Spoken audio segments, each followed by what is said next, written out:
proactive would you say you are at getting feedback on your teaching? Do you wait until someone says, hey, observation time? Or do you have strategies you can use to collate feedback from others to inform your practice and be even more powerful in your classroom? Well, this episode is full of tricks, tips, and ideas to do just that.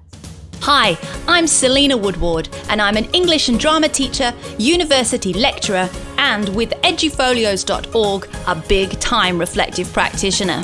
So how can reflective practice help you grow your teaching skills, fall in love with your profession all over again, and help you nail accreditation and teacher registration with less stress and less work?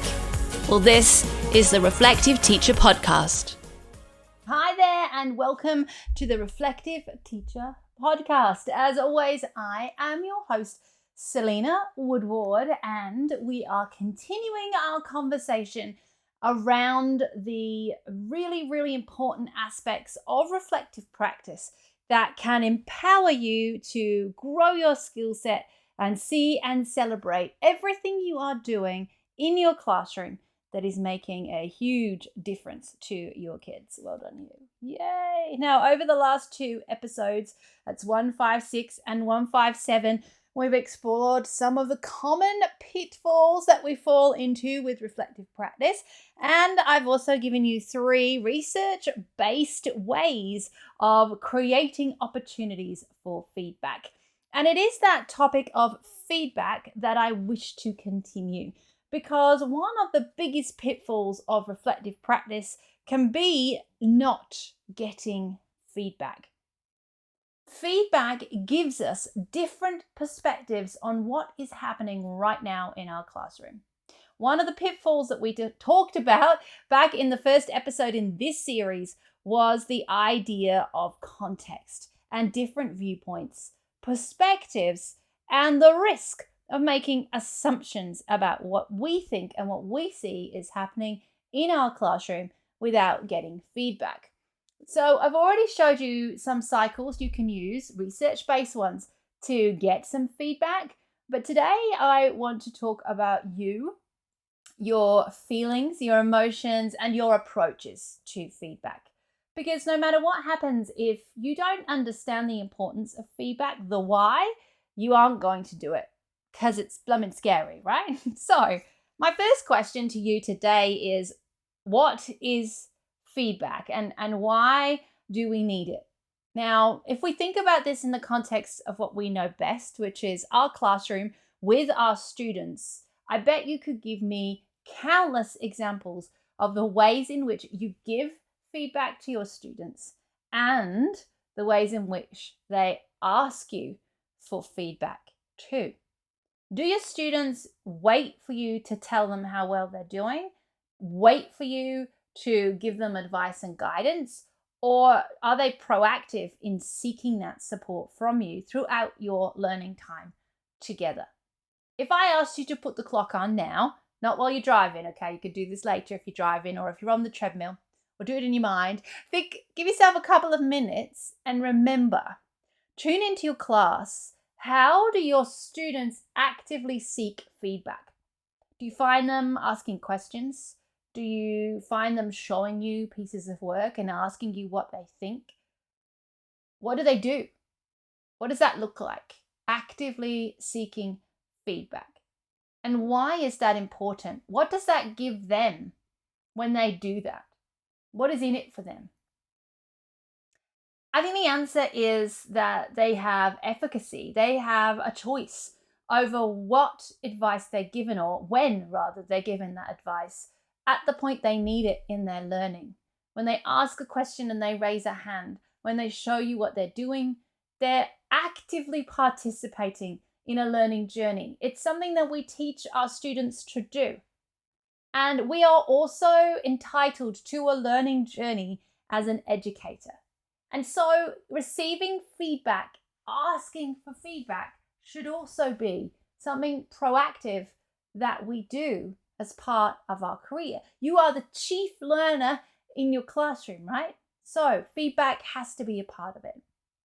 Now, when I've been going through the research on reflective practice, I keep coming across self-determination theory And there was a great article that I will share on today's show notes at edufolios.org/158, which talked about the connection between self-determination theory and feedback. Now, self-determination theory is a very old theory. It's as old as me.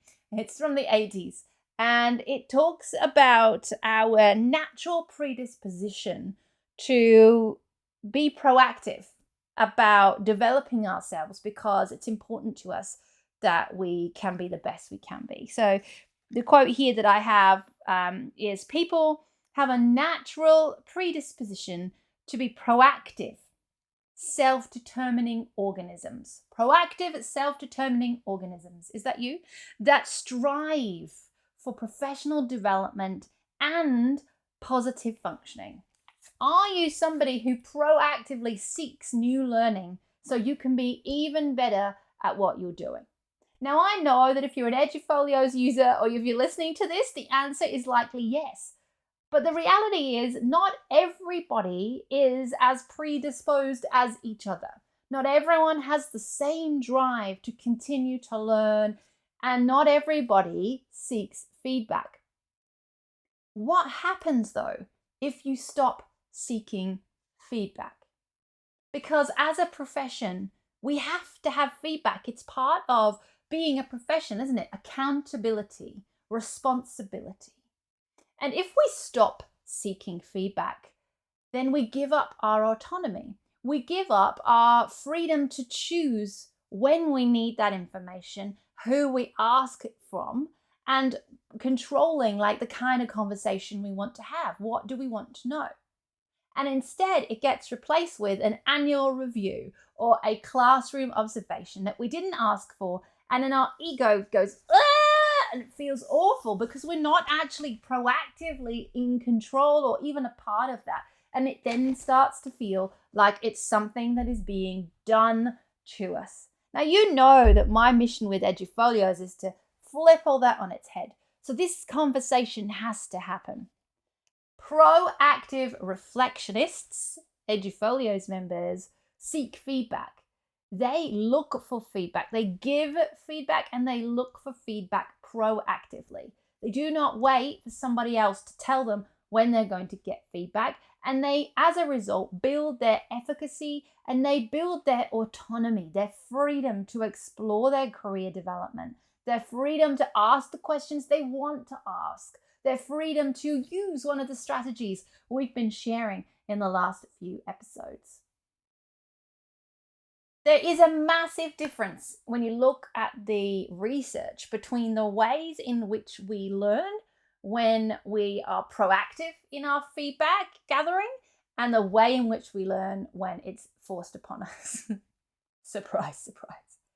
You know, like if we're just going to have an observation once a year and we go back to episode 156 and we talk about great reflective practice and what it's not, having one observation a year, having some feedback and doing nothing with it, there's no reflection in that. There's no learning in that. You are not being a chief learner if you just receive that information and then hold it and do nothing with it. And I've been there. I've had, like we talked about in the last episode, where you get that report back and you talk about it and then you just sort of tell yourself you don't have to worry about that now until next time. But what power would there be if there was a process between those two things where you had a question then? Okay, cool. Who can I go to get more feedback? How can I continue to develop and learn? You want to be Hermione Granger, right? On the task of being the best teacher ever. How do you do that? Well, you read, you listen to podcasts, like this one. You go and do PD. You have conversations with your colleagues and you ask for feedback. You tune in and you know what questions to ask and you ask for that feedback. We train our students to do it. You made a list a moment ago of all the ways in which our students ask us for feedback and receive feedback. Think about how you can do that yourself in your classroom at your site. And remember that the information you're looking for needs to be useful to you. And that's another reason to be proactive.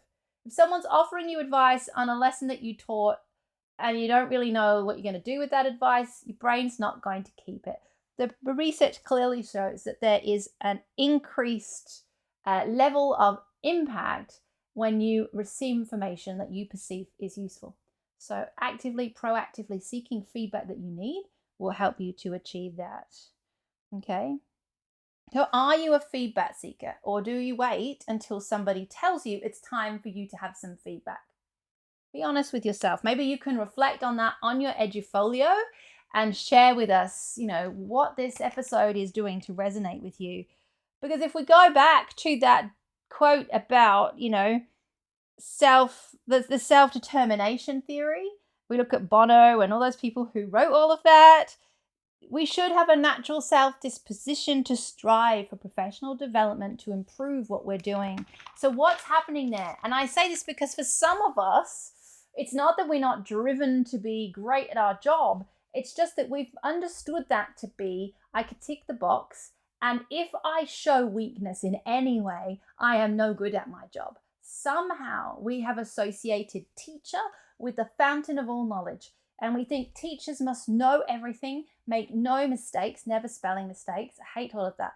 That is not what a teacher is. If you see a teacher as a learner, the chief learner, the person who knows how to learn so well she can teach other people how to learn, then you have a better way of getting feedback. It's okay if you don't know the answer. Go and find out. That's learning. It's okay if you make a mistake. That's wonderful. What a piece of information. I can use that to learn. Go demonstrate learning. See yourself through that lens, and then you'll understand that to be a teacher means you have to grow. It means being the chief learner. It means getting feedback. Now, if you're new to that, I'm going to share with you a little process that you can use, and I want you to find a friend that you can do this with, okay? And I also want to give a shout out to my highly accomplished and lead people, because this process will really support you as well. Remembering, as I've said countless times, at HA and lead, your impact has to go to colleagues. So you have to have evidence of the conversations that you're having, the work you're doing, and the impact that has had. So if practicing, receiving, and asking for feedback is something you find tricky, here's a really easy thing you can implement this term. You're going to need to find a friend or a colleague that you can work with. But here we go. The first thing you're going to do is follow the first and greatest rule of reflection. And that is, what do you want to understand more about? What's the question? What's the puzzle that you're trying to piece together? To get that answer, you might go and look at your heat map in Edufolios and see which focus areas are slightly lower in number than others, or which ones do you keep talking about?